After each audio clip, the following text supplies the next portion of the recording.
Hello everyone, Professor Cruz here. So it's been a little while since I made my video about who the Democratic Party frontrunners are for 2028. And around the same time that I read that article, a separate article came out in the Washington Post about who are the Republican frontrunners. Now this article came out in the WAPO in early June, so it's a little outdated. But I still wanted to make a video about this broader idea. We have some other data that's come out since then. And so I just think it's an interesting thing to think about. Although we're still 2 years out, we're in the middle of an off-year elections, which I know we're all watching, we're paying attention to.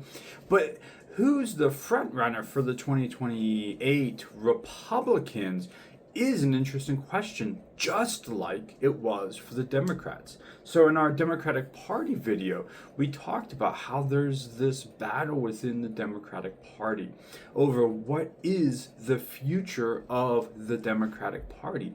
Is it the more liberal wing, the more moderate and centrist wing?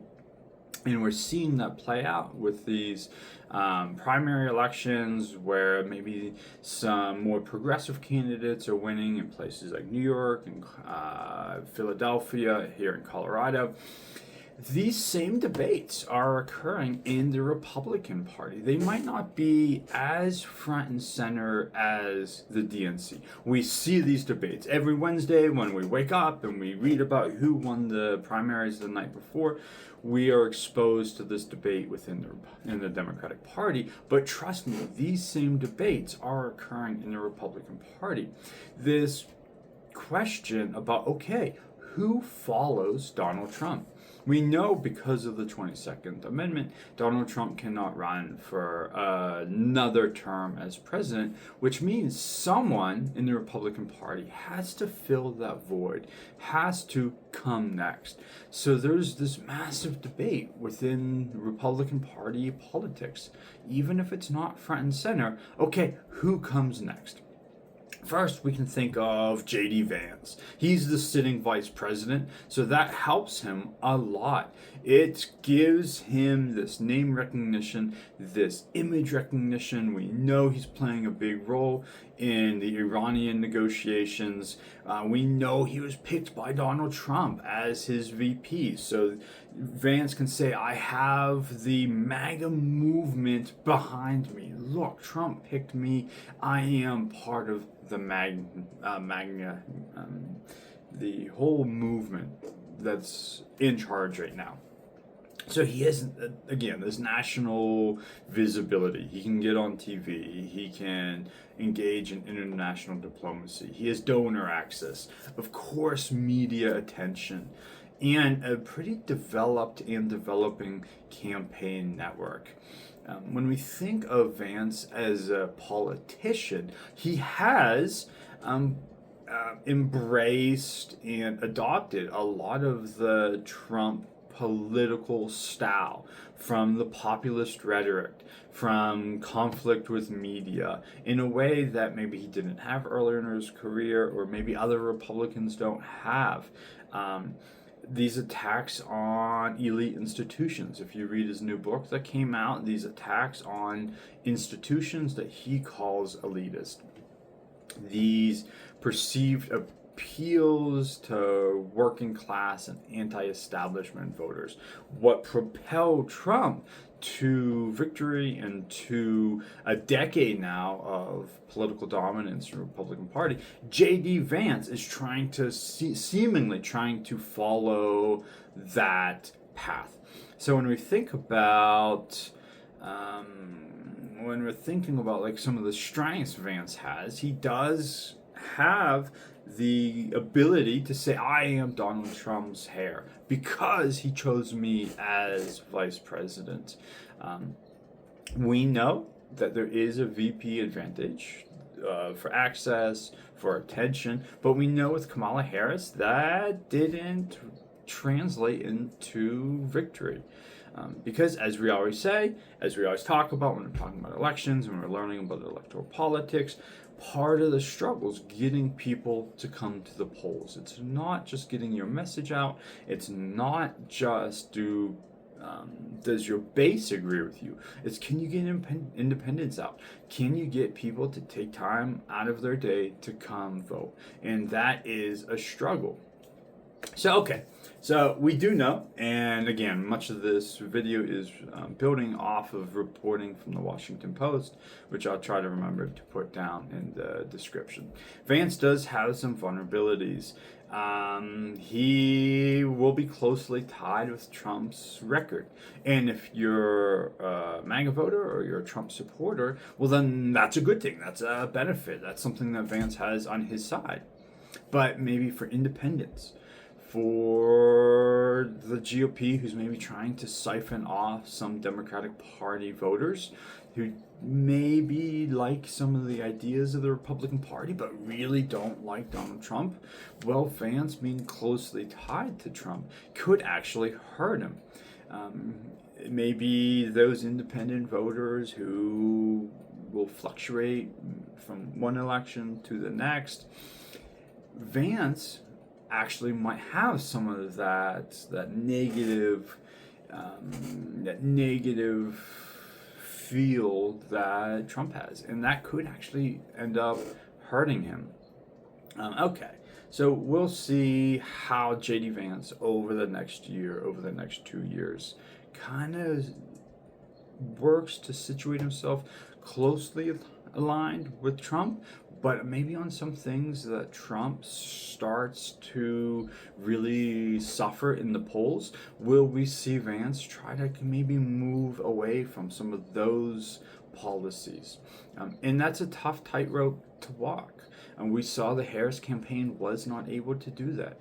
When she was asked what she would do differently than Joe Biden, she didn't have a great answer. And Vance, who doesn't want to upset Donald Trump and doesn't want to upset the president, might find that same tightrope difficult to walk. Okay, how do I differentiate myself, even if it's just for politics, for electoral politics, without upsetting the principle of Donald Trump? So Vance, when we look at polling, probably the front runner right now. The Washington Post article I'm building this off of has Vance as the front runner. Some new other polling that I was looking at this morning has Vance as the favorite. I haven't looked at like the betting markets, but when we look at professional pollsters, Vance right now is near or at the top, sometimes by 20, 30 points. So the closest person, though, to JD Vance right now is Marco Rubio. So Marco seemingly is an alternative to Vance. When we look at the public polling, when we look at the data, Marco is oftentimes second. So he also has a position that is getting him a lot of spotlight. He's the Secretary of State. He holds a few other positions in the administration, but the most important is he's the Secretary of State, which is a visible member of the administration. If you watch speeches of Trump, you'll see Marco Rubio in the White House. If you watch negotiations over Iran, Marco Rubio's talked about. So he does have this visible role within the administration. He also has pretty substantive national experience. He's a former presidential candidate. He's a longtime senator, and he has a pretty established donor and political networks. He has a strong base in Florida. He has support from around the country in maybe places that are more traditional Republican and maybe less MAGA part of the party. So he has shown to be pretty competitive in some early Republican polling. Again, JD Vance first, but Marco Rubio second. Some polls have him not that far behind, some have him 20, 30 points. But when we start to think about, okay, how are candidates positioning themselves, we can see Rubio does have support for maybe a different base than JD Vance. Okay, so when we think about, okay, well, what's Rubio's political lane? Because really, we're going to see on the Democratic Party and the Republican Party side candidates looking for lanes. Where do they fit into, where do they fit into this movement? Rubio could combine some support for Trump era Republican politics, maybe a more optimistic, patriotic message, which might resonate in the next election, and maybe a more traditional view of American leadership abroad. So, if you watch a lot of analysis about Marco Rubio, you will hear discussions about he's a more I don't want to say a neoconservative, but more of a traditional Republican when it comes to foreign policy. So, more of a believer in America's role in the world and abroad. So, that could help pull some people back in the Republican Party that are maybe middle of the road or sat out next election. So when we think of what political lane, a more positive, patriotic, and a role for American leadership in the world. So this could appeal to maybe more foreign policy hawks, maybe folks that have a more conventional Republican policy of American leadership or a more forceful foreign policy in the world. Maybe more business-oriented conservatives, maybe more evangelicals, or more Republicans who want continuity with Trump, but less political chaos, which Rubio could say JD Vance carries with him. So those, when we look at polling, are the two frontrunners. JD Vance, Marco Rubio. But we're also hearing, and we see it in polls, people like Ron DeSantis. He still has national name recognition from his 2024 campaign. He can point to his executive experience in Florida, being governor. So Ron DeSantis, although not polling fantastic right now, is in a lot of these conversations. Okay, who else do we have? Sometimes you hear about like Don Jr. When you hear of Don Jr., it's the family inheritance from MAGA, maybe carry on the MAGA.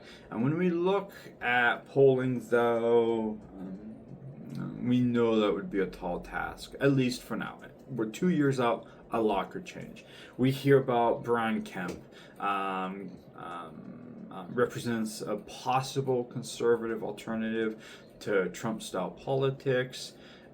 Who else? Nikki Haley, who ran for president in previous cycles. We hear about, at times, talked about, hey, would this bring maybe more traditional Republican values, more traditional views of the world? Can that pull back in maybe some of the bulwark folks or folks like that? We still hear about Ted Cruz, who is this long-standing national conservative figure who still has a lot of support online. Would that translate into people showing up at the polls for him in a primary? There's also Rand Paul, more of the libertarian branch of the Republican Party. And so those names we'll hear more and more about over the next several years. One name, which interestingly, during the semester when we were still in session, and as a political science club, and my students are having this conversation about, okay, who's next? Who could lead the Republican Party? One name that did come up was Tucker Carlson, and that might seem surprising to some people that Tucker Carlson would even be in this conversation.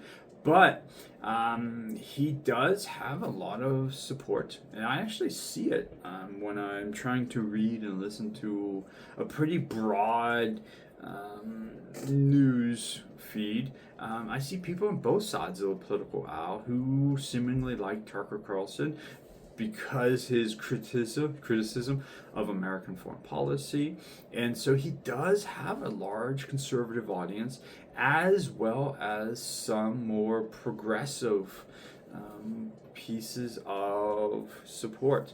He has support with MAGA base. I haven't seen how he's doing in a lot of polling. He's oftentimes not at the top. JD Vance, Rubio, but there is speculation that Tucker Carlson is trying to find a way. Okay, is there a lane going forward? Recently, he's talked about starting a new political party. He has made videos about his frustration with the conventional Republican Party. And so that would be an avenue. Okay, I don't start a third party, but he could run and say, I want to take back or steer the Republican Party in this direction. So if we think about, okay, well, what lanes are these candidates going to take? That could be Tucker Carlson's lane. I want to make the party in this angle. I want to make the party look like this. So as we spend the next year thinking about, okay, well, what's 2028 going to look like on the Democratic Party side and the Republican Party side? We can look to the 2026 elections as maybe a gauge of the party's mood. Again, if in the Democratic Party there's this debate over progressive versus centrist, we will start to see in the Republican Party side who carries the mantra of MAGA. Is there a pushback or a walk away from MAGA? And then that debate will eventually come to the forefront as we get closer to primaries, as the 2026 election cycle is over, and we will start to see more discussions about foreign policy. Okay, well, what's the future of the Republican Party? Is it more hawkish like it once was, or is it more America first, worry about at home? So we'll start to have a better understanding as we work our way through 2026 about what the 2028 elections are going to look like. And I think it'll be fun and interesting if you're a political scientist, if you like horse race politics, if you like electoral politics like I do, to follow along on both sides of the political aisle to see what happens. Thank you.